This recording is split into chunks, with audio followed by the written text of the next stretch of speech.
Hi, I'm Shannon Emmons with the Garland County Library, and this is the Garland County Historical Society's presentation of Arkansas epidemics in the 1800s, news coverage from the days of the pioneer presses to the 1895 Hot Springs Information War.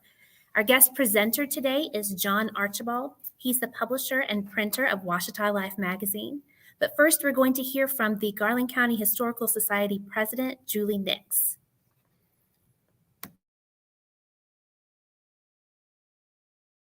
Beautiful, beautiful day. I just want to say I wish you were here in person because as you can see behind me, John is going to share some, I guess what we call realia. So you're in for a real treat. I am going to let Liz Robbins, our executive director, fill you in a little bit on the speaker and the program, and then we'll take it away. Thank you, Julie. Hello and welcome.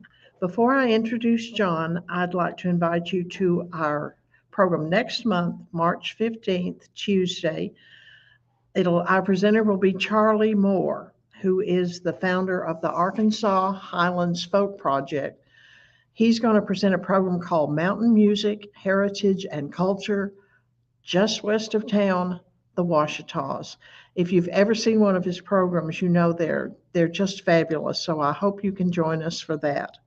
It may or may not be in person as well as streamed. We'll have to let you know.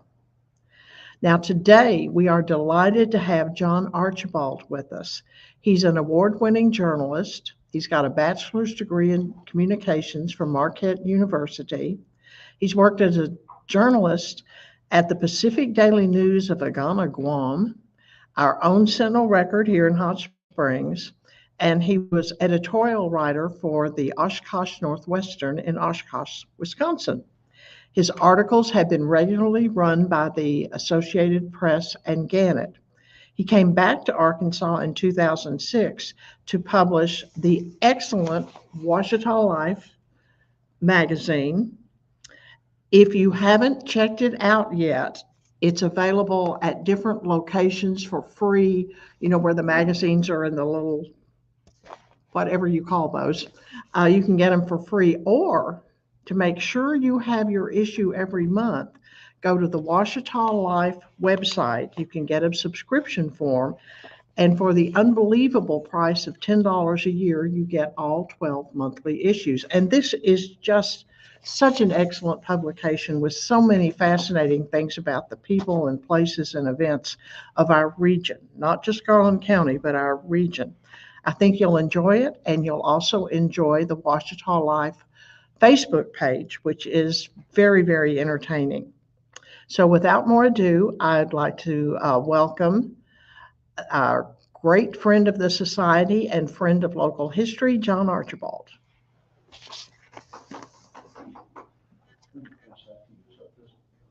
Okay.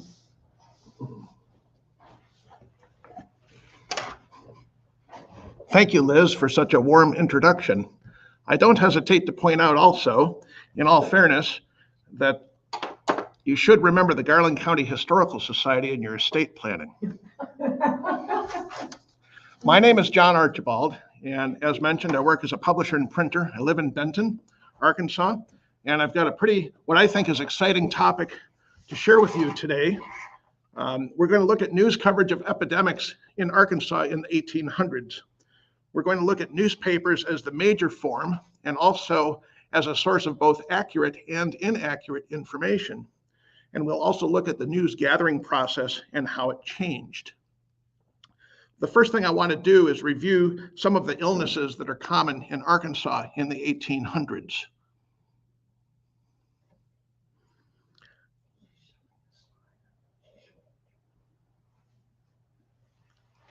I'm waiting for a chart of the illnesses common to Arkansas in the 1800s. There, thank you.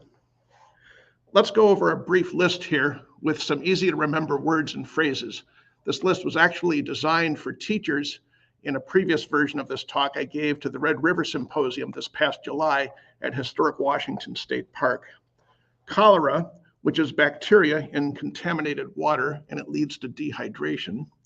The epizootic, which is horse flu, or sometimes called equine flu. Yes, horses do get flus.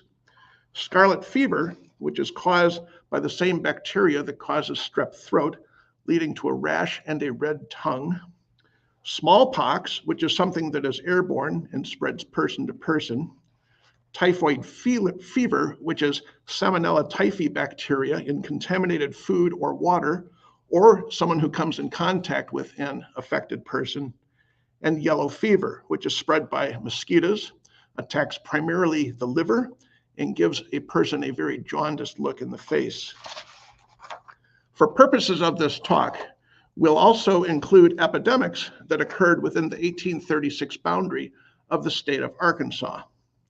So looking back at Arkansas epidemics of the 1800s, we find in 1826, we had a smallpox outbreak in the middle Mississippi River Valley. It affected Arkansas Post, which is the first known account of an outbreak in Arkansas Territory. In 1832, we have a cholera outbreak among the Choctaw Indians of Mississippi. There are some accounts in the historic record of yellow fever in Fort Smith in the 1840s or 1850s, but this is an area that needs much more scholarly research and is ripe for a future investigation by other historians. We do have the first documented outbreak of yellow fever in Helena in 1855, and post-Civil War, there are several accounts of cholera outbreaks throughout the state. In September of 1872, the horse epizootic broke out in Toronto, Canada. Arkansas was not immune. The entire North American continent eventually was affected by this epidemic. In 1878 and 79, yellow fever spread through Arkansas. 1878 was the worst of the 2 years. The first year was the worst of the 2 years. And in 1883, malaria and yellow fever struck an immigrant Russian Jewish community in Newport, Arkansas. And finally, rounding out the 1800s, we have the 1895 smallpox epidemic in Hot Springs. Very quickly, I want to touch on what was the news gathering process in the 1800s. The process is rather basic. At the start of the 1800s, the authority of printers in whatever matter they could include was really the sole editor of how news was gathered. Only the largest of newspapers out east had staffs that could divide up the functions of publishers and printers of newspapers. In small weekly newspapers, the printer handled everything. Newspaper production itself grew out of the steps needed for producing books. This is why small town newspapers at this era also produced the books and pamphlets of their times. In fact, local newspapers primarily made their revenue off of books and pamphlets instead of newspapers at the time. Let's look briefly at the sequence of news gathering in the 1800s. It's not too much unlike today, but we need to bring it up before we jump into some of the other topics. The first step is to get the information. In the 1800s, primarily in the early few decades of the 19th century, getting the information came about through whatever method a printer could use, whether it was in person, through letters, by using submitted material, and also by using other newspapers, meaning taking stories from newspapers that arrived in town and then using those stories in your local newspaper. There was some kind of editing process. There was no such thing as a style book. There were standards of grammar that were generally used and followed, and those did tend to change with the times. There was the setting of the type. Type is an individual piece of metal called type metal. Every letter in the alphabet is on a piece of type, and setting it in the correct order resulted in the setting of sentences and columns before printing happened. Placing a type on the page means placing type in a press to be printed on a page, and then the page had to be proofed. You took one copy of the page and looked it over for errors. Many times the letter N ends up incorrectly in the slot for the letter U, and vice versa. Then there was the editing of the proof to make those changes, which took almost as much labor as setting out the page itself. And finally, there was the printing of the issue, which could be a very labor-intensive matter. It's said that William Woodruff, when he printed his newspaper, that he was printing 200 to 300 copies a week. It would take parts of the entire week to do it. So now that we know about the common epidemics, and we know when the major ones hit in Arkansas in the 1800s, and we know the news gathering process, let's look at how newspapers actually covered these illnesses. I think that there are three general eras of newspapering in the 1800s in Arkansas. There's the pioneer time, there's the very short Civil War time, and then there's the technological advances after what we call the post-war era. Now, in pioneer times, there weren't that many newspapers in Arkansas in the first 20 to 30 years of the century. Washington, Arkansas was a center of politics and commerce. Prior to the Arkansas Gazette, starting in 1819 at Arkansas Post, if there were newspapers in the state, they came here by mail from other states that had newspapers. Later on, the Arkansas Gazette moved to Little Rock. The process of setting type was a very slow process. I'm going to get a sample of a newspaper from the East Coast in the 1830s. This is the Bay State Democrat. It's the Friday, October 4th, 1839 issue. And all of this type here would have been set by hand. A person would have individually reread it to make corrections. And then each copy of this newspaper would have been hand printed on a press using a very labor-intensive process we'll get into in a minute. Then these newspapers would have traveled by stage or horseback into other communities, and interested publishers would read through the columns and go, oh, here's something interesting. I'll write the information. I'll quote the Bay State Democrat in this case and print it in my newspaper, which would then get carried to another town, which might see the information that was in this newspaper and reprint it. So news, by the time it appeared in Arkansas publications in the early parts of the 1800s, was often weeks, if not months, out of date. It was very common for the early Arkansas newspapers to set, type, and proof pages on a Monday and a Tuesday with printing production later in the week. That's because you needed time for the paper to dry before you printed each page. Let me demonstrate typesetting.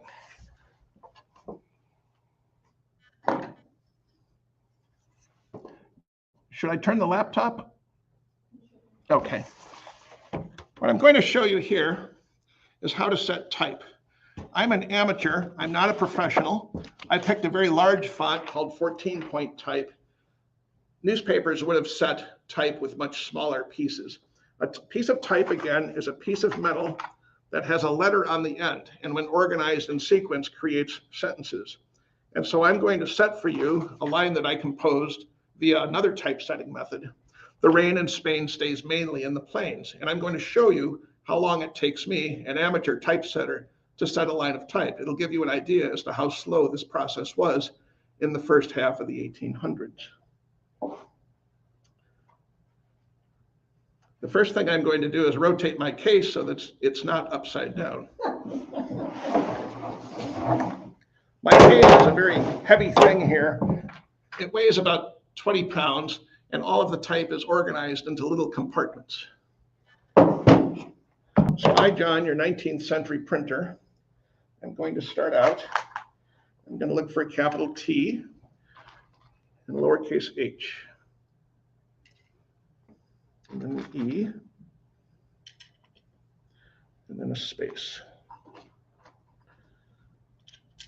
And then an R. And now add an A.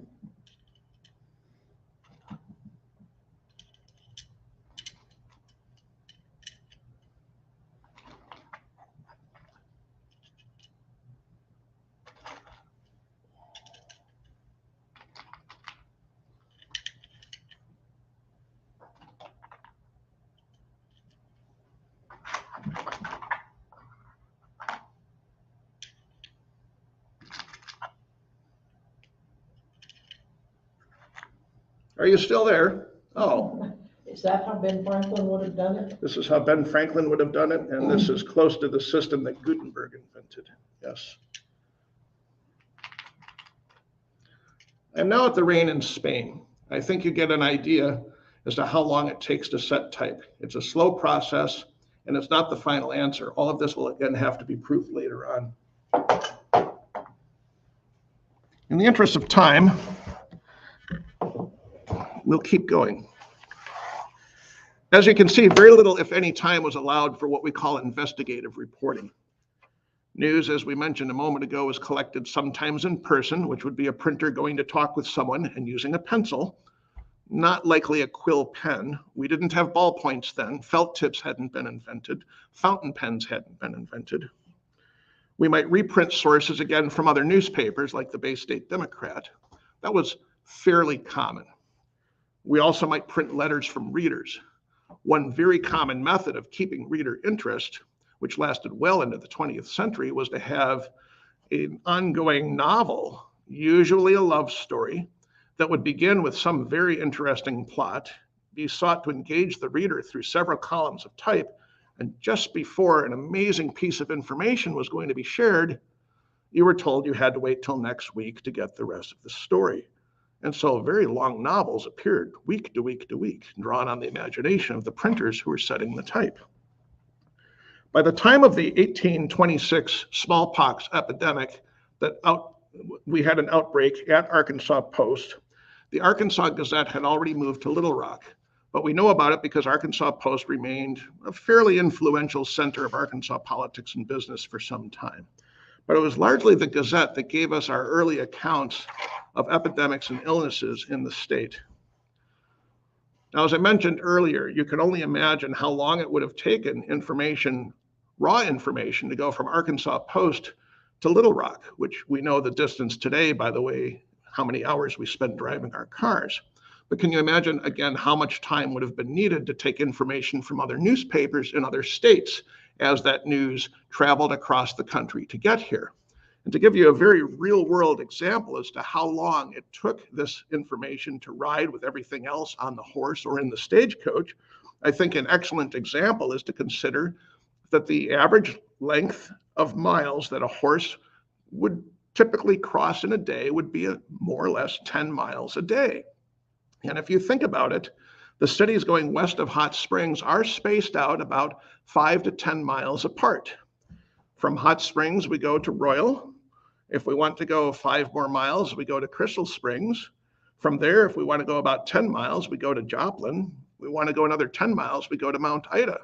So you can see how someone leaving Hot Springs might get to Royal by mid-afternoon. That's a 10-mile ride, and decide, well, am I going to overnight at the Gillum cabin? Or I might push on 5 more miles and see if I can reach the Crystal Springs area. And the same thing with any other movement across the country. So it's through this slow motion of transportation that news and information also moved. The 1832 cholera outbreak in the state is significant because at that point in time, we have a temporary Arkansas Board of Health that is created just to address this outbreak.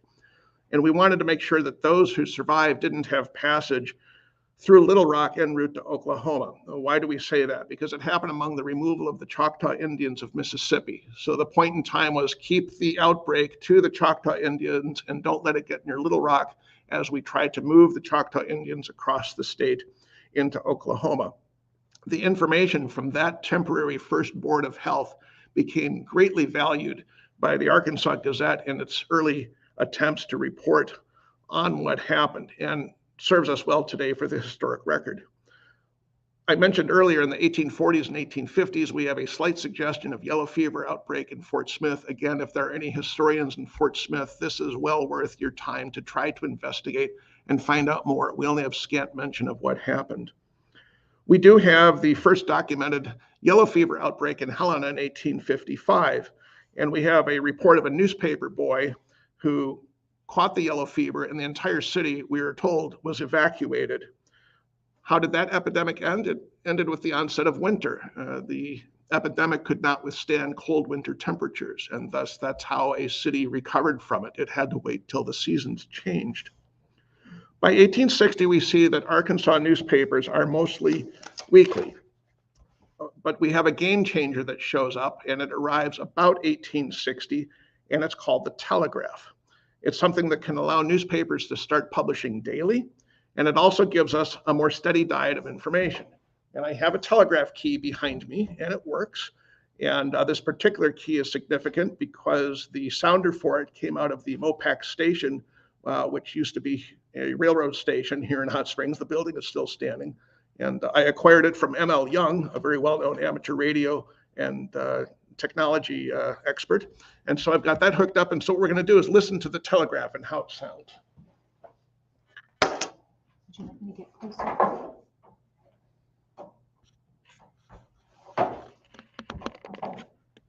So what we have is a little switch, we just call it a key, and that's this thing right here.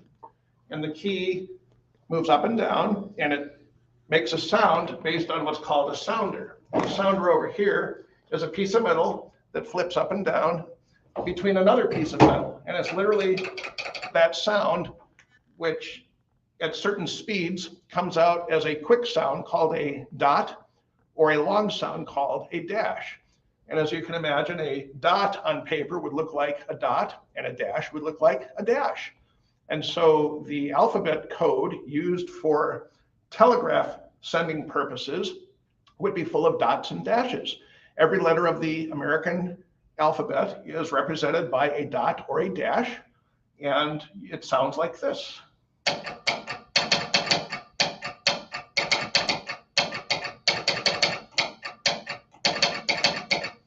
I'm a very slow sender. I only send at about 5 words per minute, which is extraordinarily slow.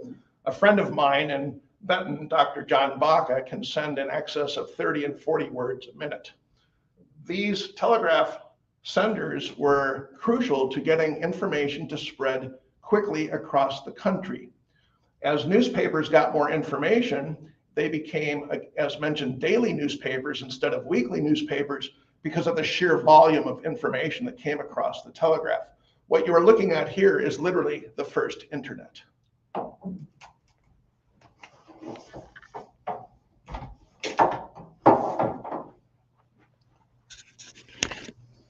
Thank you.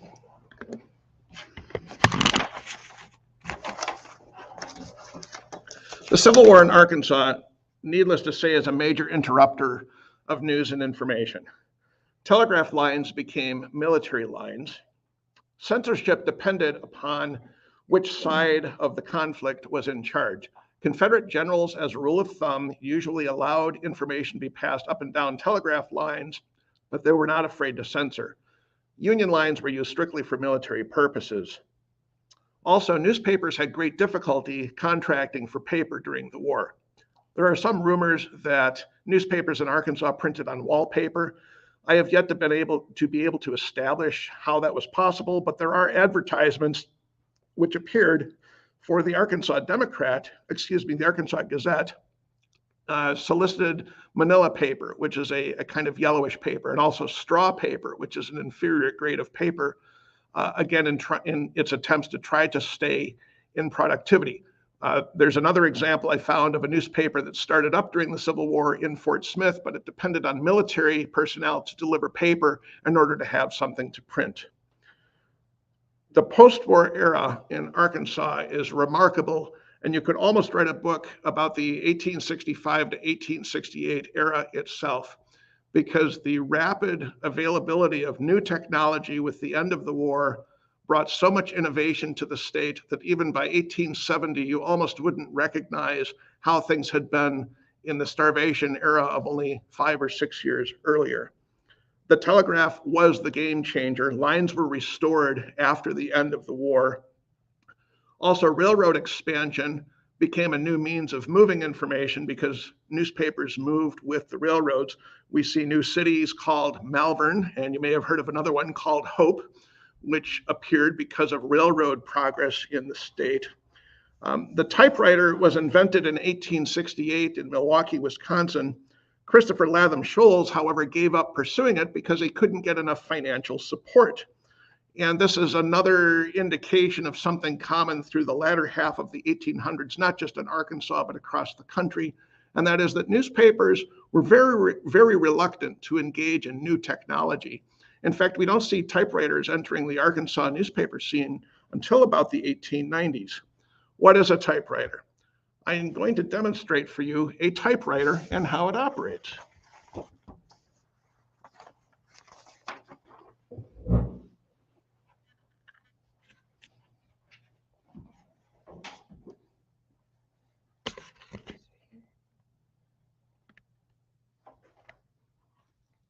Over here we have what's called a typewriter. The idea comes from a piece of type, which is on the end of a rod here, such as the letter G, and it types the image of the letter through an ink ribbon onto a piece of paper. In this particular typewriter, which dates back to about the year 1930, we insert 2 sheets of paper around a cylinder, and then we can type out the phrase, "The rain in Spain stays mainly in the plains," much faster than we could hand set it.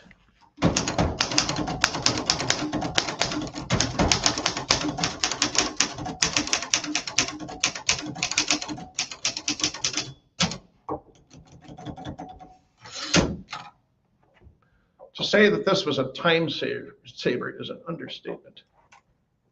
Let's go back.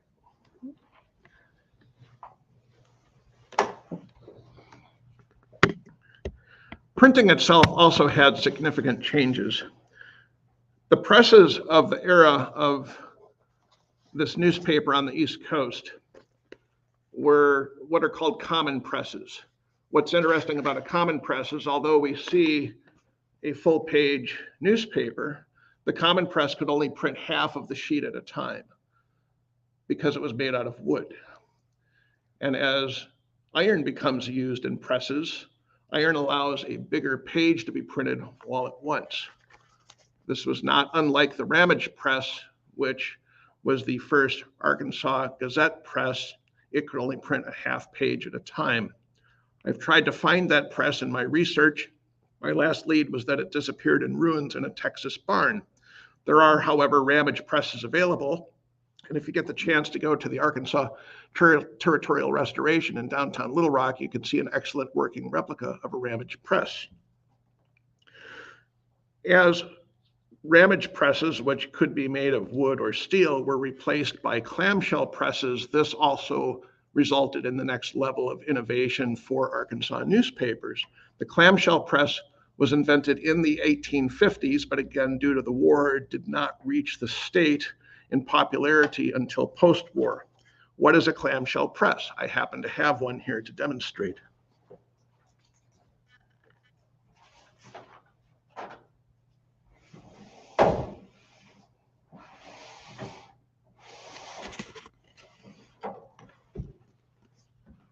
It's called a clamshell press because it's like a clam. A clam has 2 halves that hinge at one side. And this would be the hinge, and this is the clamshell. And the idea is to make efficient use of space.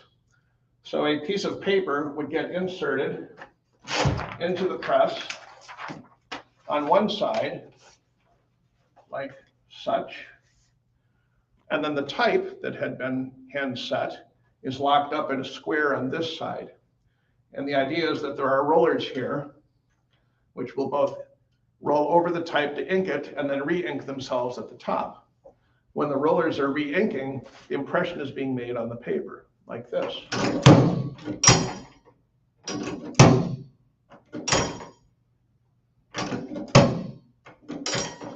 This is a small version.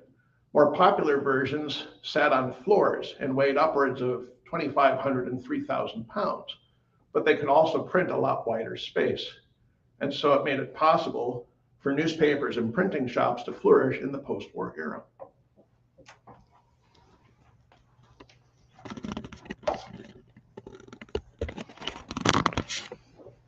Photography also enters in the 1880s.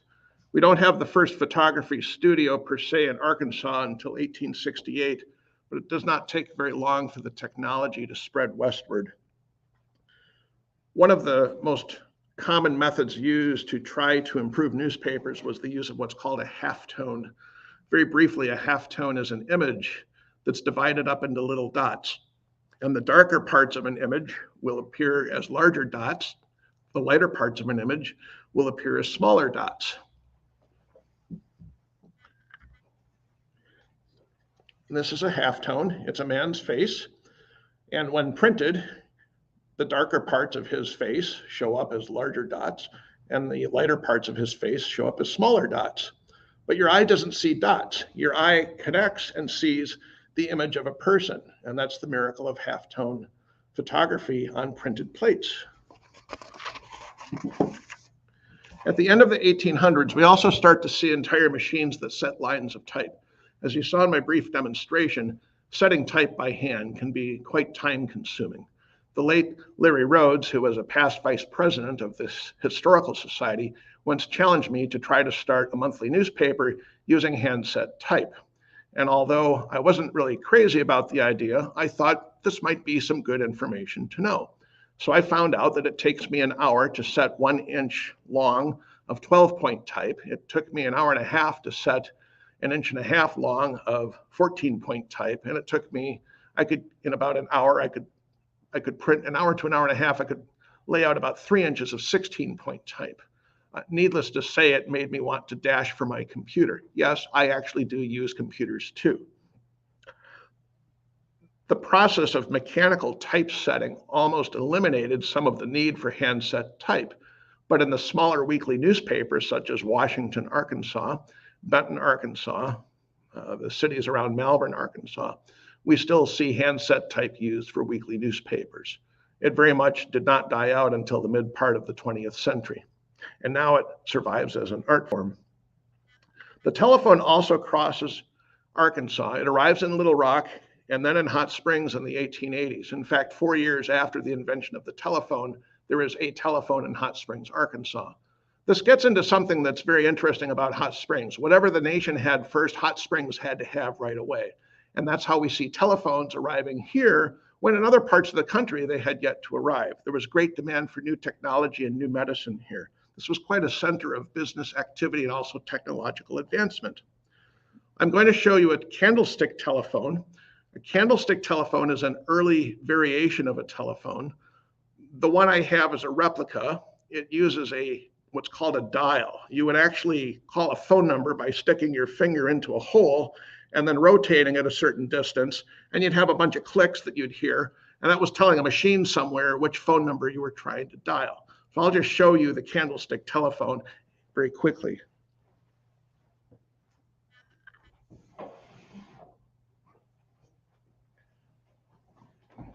This is the candlestick telephone. This type was in common use from the 1880s well into the 1920s and 30s and survived somewhat after World War II in several Arkansas homes. You used it by picking up, this is called a receiver. This is the part that you speak into. And you would usually, in some cases, you'd get an operator. And in order to call somebody, you would ask the operator to connect you to a certain phone number. Sometimes, too, there were multiple people that were on one line, called a party line. In fact, we had party lines in Arkansas, as I'm aware.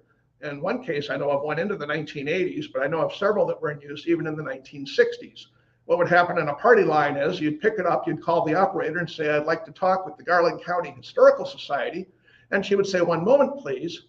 And somehow all of your neighbors found out you were calling somebody, so they would pick up the phone, which would decrease the amount of electricity that was used for you to be able to hear what you wanted to hear okay. And you could hear the other phones pick up and you could hear them hang up. It was a great way to get all sorts of information that didn't appear in the newspaper.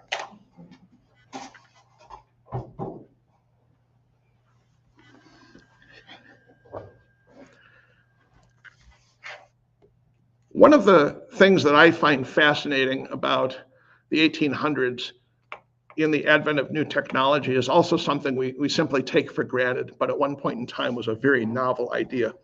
And that is the interpretive map. There are early versions of interpretive maps in the Arkansas Gazette. They're very crude. They had to be hand carved because, again, in the early versions, we had no photography. And I'm going to show you an interpretive map from 1872 that shows how the horse epizootic spread across North America. And this particular map was reproduced in this year's Garland County Record, more for future historians to be able to have because it's an invaluable resource. It shows how the horse flu broke out in Toronto, Canada in September of 1872. And what's neat about this map is it's loaded with information. I mean, if you consider this is only 7 years after the end of the Civil War, and we're creating this highly detailed map with all of this information relative to every state of Canada, the United States, and northern Mexico. It's just fascinating to look at. You can see how the horse epizootic spread across the country and how it affected individual cities.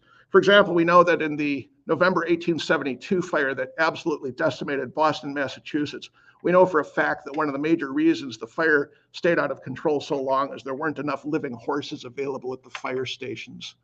They were trained to do what they knew they could do, but the horses simply weren't alive.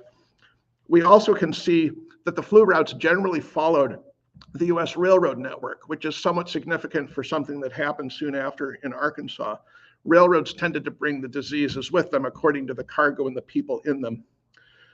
Analysis of the flu began almost as soon as it happened. And we see that's how we know that it came to East Arkansas in November of that year. It was into West Arkansas by December of that year. I don't hesitate to point out that a horse epizootic still could happen today. In fact, last year, Oaklawn Racetrack bought out the 10-mile training center near Lonsdale for the express purpose of sheltering horses in the event an epizootic struck during racing season. It is an official quarantine center. I mentioned a moment ago about flus and epidemics and how they moved following railroads and people. And that's exactly what happened in Arkansas in 1878 and 79 with the yellow fever outbreak. Yellow fever came primarily from New Orleans and Memphis. At first, it wasn't known how it moved. So the state had an immediate reaction, ban travel, without really knowing how this thing was moving. And there was a concern that maybe it was coming in by cotton bales, so they banned the shipment of cotton bales to and from Arkansas. You can imagine in the war recovering economy of the 1870s what this did to Arkansas. There's an account of the disinfection of the entire town of Hopefield in August. In other words, every person being personally checked in trying to put this disease into check. We have an account of Forest City, Arkansas, had about 1,300 people. And upon word that yellow fever entered the city, all but 70 people remained a day or two later. And this information also got spread by newspapers. We see in October of 78, Helena, Arkansas reaches an epidemic stage of yellow fever. Following that, we can see, according to the historic record, newspapers were writing about it in Hopefield, which is in Crittenden County, and Augusta in Woodruff County, and so on and so on. But we see something very interesting. The state lifts the travel ban on October 18th of 1878. Well, why is that? Well, newspapers spreading information were part of this success. It became known that yellow fever was coming in on goods shipped by train from Memphis. So when it reemerged again in Memphis in 1879, Little Rock decided to be a little more proactive and enforced a quarantine. They also put health inspectors on trains to make sure that infected people weren't entering the city. In other words, they got a little more precise rather than this general reaction. Inspection stations also were required in getting off a train and getting a health exam at Forest City, at Jacksonville, Galloway and Pulaski County, and also in Mableville. And cities also had costs for these and appealed to the state for help, and the state then appealed to the federal government for help. Does some of this sound familiar? We see in 1883, 150 Jewish people from Russia start a commune in Newport, Arkansas. Malaria and yellow fever both struck.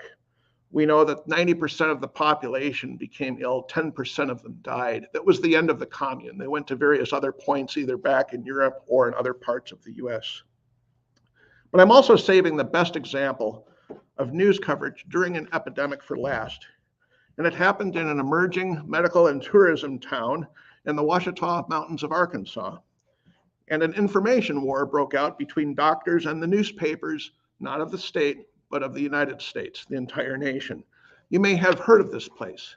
It is Hot Springs, Arkansas. The smallpox outbreak itself began in February of 1895. Almost immediately, it hit the city's poor and low-income populations. And also immediately, Malvern and Arkadelphia issued quarantines against anybody traveling to and from Hot Springs via railroad. In Janice Kent Percival's book, Cedar Glades Express, she sets this children's historical fiction novel at exactly this point in time. The smallpox epidemic is something she thoroughly researched before writing her book, and I encourage you to read it because it's full of a great many details I can't go into here. What we see happening very quickly is by March 1st, the outbreak has happened sometime in February. By March 1st, the Los Angeles Herald, west coast of the United States, is reporting a story from February 28th in Hot Springs, the day before. That is next day coverage by Telegraph. So yes, in 1895, the 24/7 news cycle had already begun. How this contrasted with the yellow fever epidemic, where it took months and months for information to be assimilated in order for an inefficient travel ban to be lifted. But the news also picked up in Los Angeles in a day's time. Keep in mind, it left Hot Springs on the 28th. It was in print the next day in Los Angeles. This raises a question. Could the wrong information have been published? There's a headline that appeared in the Los Angeles Herald called "Smallpox at Hot Springs. Reports of the epidemic exaggerated. Only a few cases." And I quote, "Regarding the smallpox situation in Hot Springs, the president of the Board of Health, Dr. Berry, this evening issued the following bulletin. 2 persons have been sent out to the smallpox station and 2 new cases are found in the city. Everything is quiet. There was 1 death today.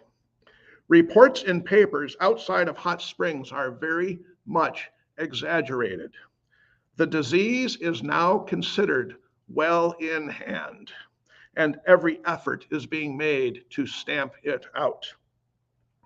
But that isn't what was later released, also on March 1st, by the U.S. Treasury Department, what is called the U.S. Marine Hospital Service.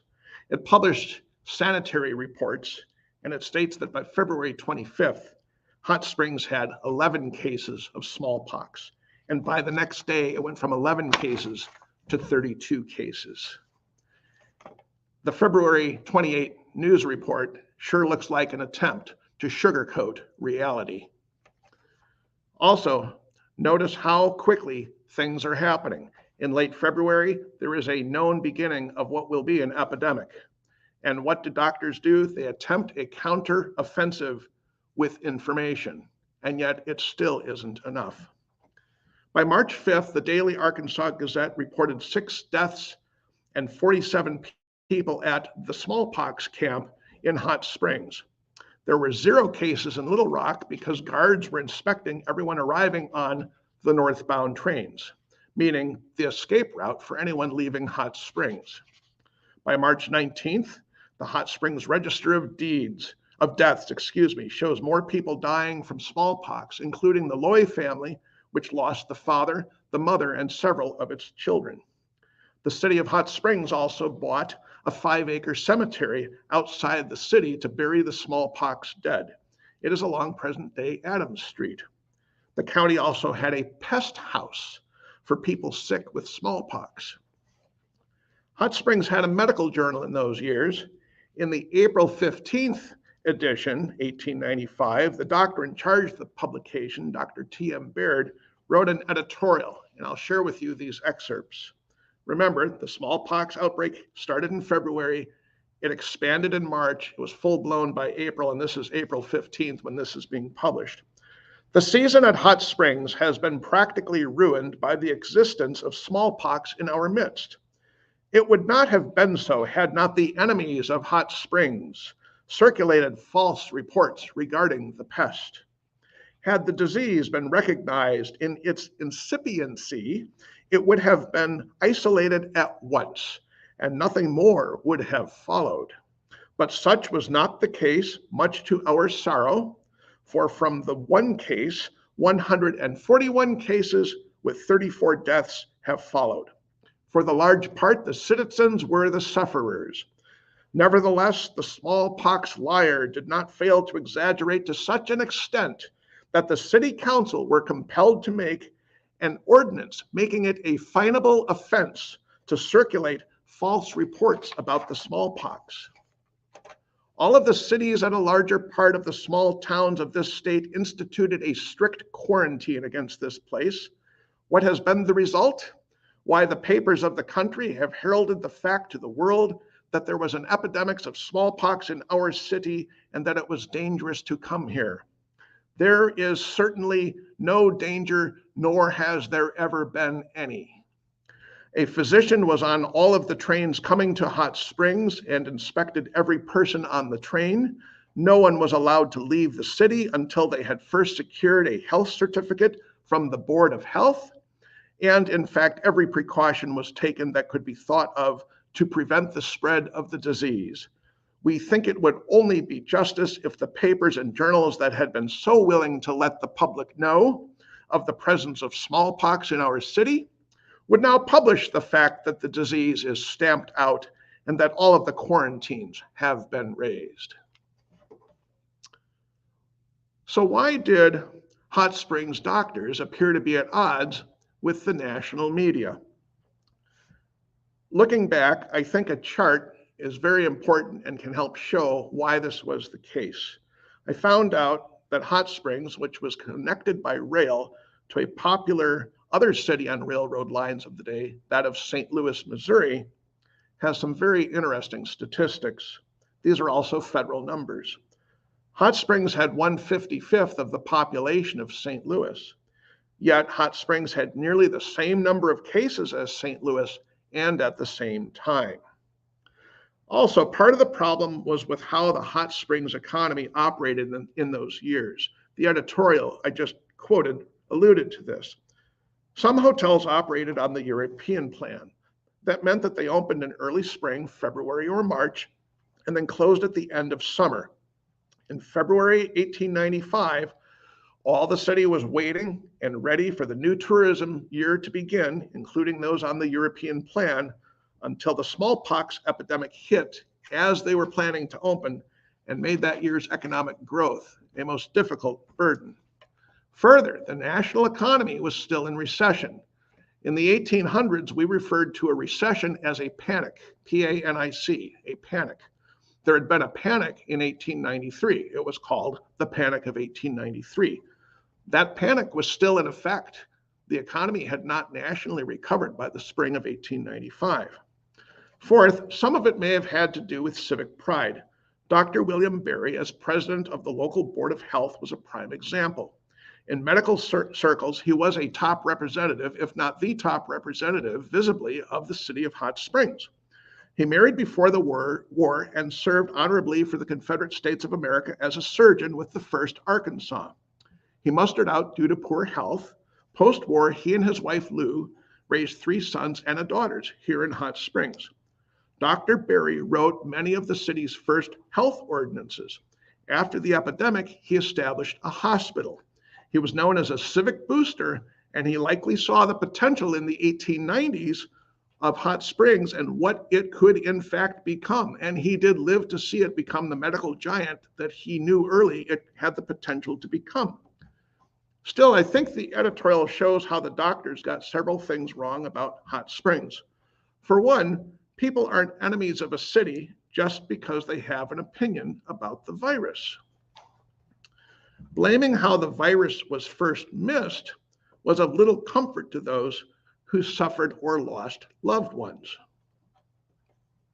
Also, smallpox doesn't affect a city for a shorter period of time because of what appears in the newspaper. Censorship of what people said about the virus certainly didn't change the outcome. Regional cities had to take their own precautions, just like Hot Springs had to take its own precautions.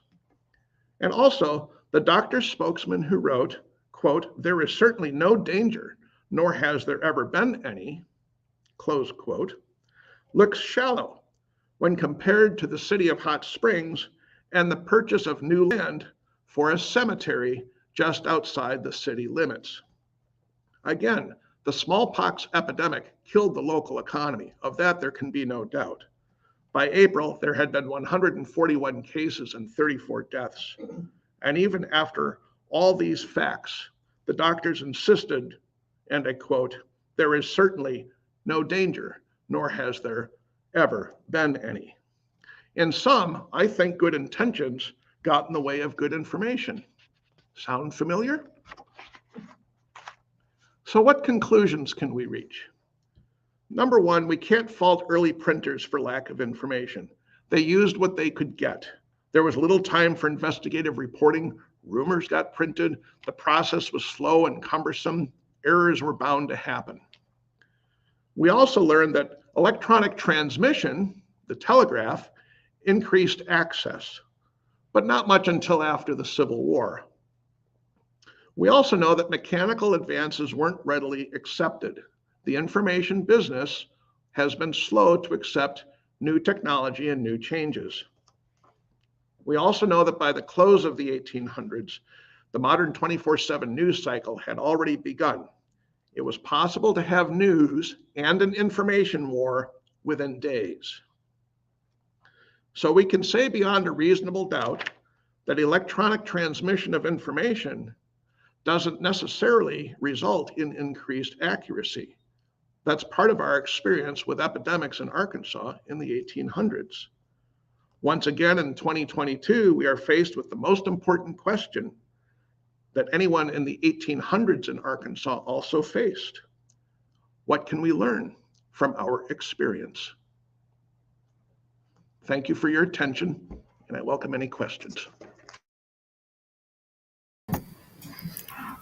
Thank you so much, John, for that wonderful presentation. So informative, and I was really fascinated by the props that you brought to show, particularly that clamshell press. We have a comment from one of our viewers, and I'll just read that out. Denise Little says that she has one of the clamshell presses. She says, my grandfather owned the Dirks Banner. Am I saying that correctly? Yes. And her dad was the editor in 1948 and 1949. Oh my goodness. Well, I'd like to talk with her. Thank you so much. That's very interesting. There are a number of towns outside of Hot Springs that had their own newspapers. That one thing I also do is I collect printing presses, and I've looked through several of these towns to find them. Okolona had its own newspaper once upon a time. Gurdon had a newspaper up until the last few years. I found some evidence of newspapers in other towns. They come and they go. It depends on what the local economy was willing to support. That's interesting that Dirks had a newspaper. I was not aware of that. That's fantastic. Yes. And we have another comment from Rita Hennard. She says, great program, and she thanks you, John, Thank you. for bringing it to us. If you have any questions, please feel free to post them in the chat, both on our Facebook Live page and our YouTube channel. And John said he'd hang around for just a minute and answer any questions. Do you have anything else you want to tell us about tonight or today?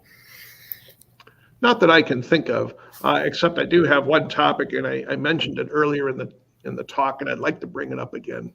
And it's simply this fact that our Garland County Historical Society, of which I'm a member, is an important part of our future because it saves elements of our past so that people in the future can come to understand them.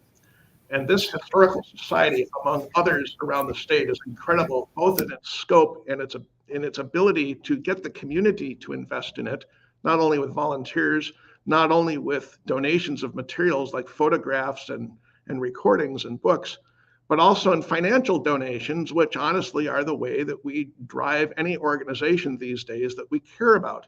I think it's vitally important that we make sure that in our financial estate planning, that we include the Garland County Historical Society as a source for our future gifts. What better investment in the future can you make than to invest it in your historical society, which will make sure that your grandchildren, your great-grandchildren, and your great-great-grandchildren know about your lives and times. This is an unsolicited comment. They don't know I'm saying this, but I'm encouraging you to seriously do it. Sit down with your estate planners. For those of you who've already planned an estate, sit down again and make sure that this historical society is in your plans. We must save the past and the present for the future. Well, thank you so much, John. Thank you, Shannon. And you've been an excellent producer. Oh, well, thank you. This is my debut, so I appreciate your patience. I thought you were very experienced at this from the way it went. Well, thank you. It's lovely having you here today. And you can view this program again later if you want to share it with your friends. We're going to have the feed available for you on Facebook and YouTube. All right. Thank you so much.